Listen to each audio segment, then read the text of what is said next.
সম্মানিত ভিউয়ার্স, কেমন আছেন সবাই? আশা করি আল্লাহর রহমতে ভালো আছেন, সুস্থ আছেন। আপনাদের সাথে আমি রয়েছি মোহাম্মদ রাশেদ মোশাররফ, শিক্ষক নিবন্ধনধারী, কারিগরি শিক্ষা ও trade instructor, Itna Nurpur DD Madrasa, Itna Kishoreganj. সম্মানিত ভিউয়ার্স, সম্মানিত ভিউয়ার্স, আপনারা দেখছেন job teachers TV YouTube channel.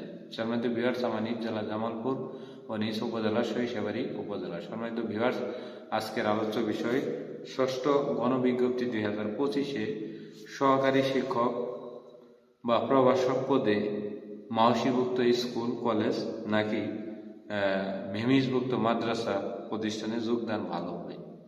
সম্মানিত ভিউয়ার্স, আপনারা সবাই জানেন যে বেসরকারি বা এমপিভুক্ত স্কুল কলেজ মাদ্রাসা এবং কারিগরি শিক্ষা প্রতিষ্ঠান রয়েছে প্রায় 35,000।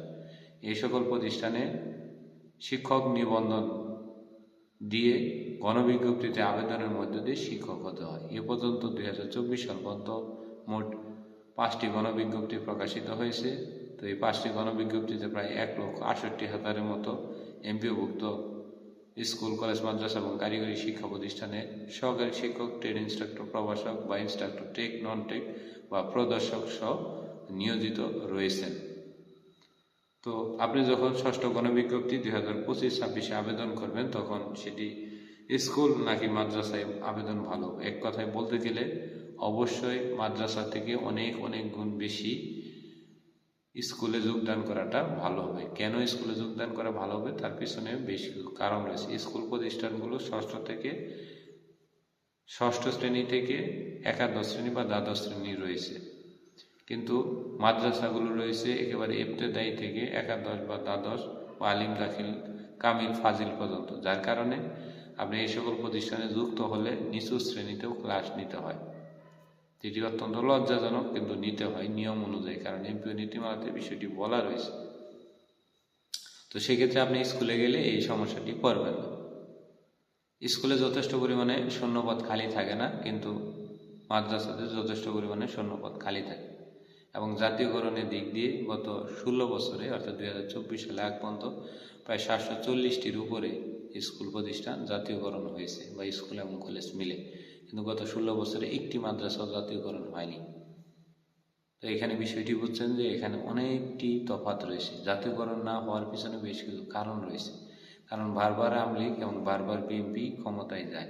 এর বাহিরে আসলে বাংলাদেশে কোনো দলের অস্তিত্ব নাই বলেই চলে বলতে এটা যে 10% বা 20% ভোটকে কখনো কোনো দলের মাইন্ডেড বা জনগণের ভিতরে প্রভাব ফেলতে পারে না, যেটি বাংলাদেশ আওয়ামী লীগ এবং বাংলাদেশ বিএনপি বা জাতীয়তাবাদী দল বিএনপি যে বিষয়টি প্রভাব ফেলে।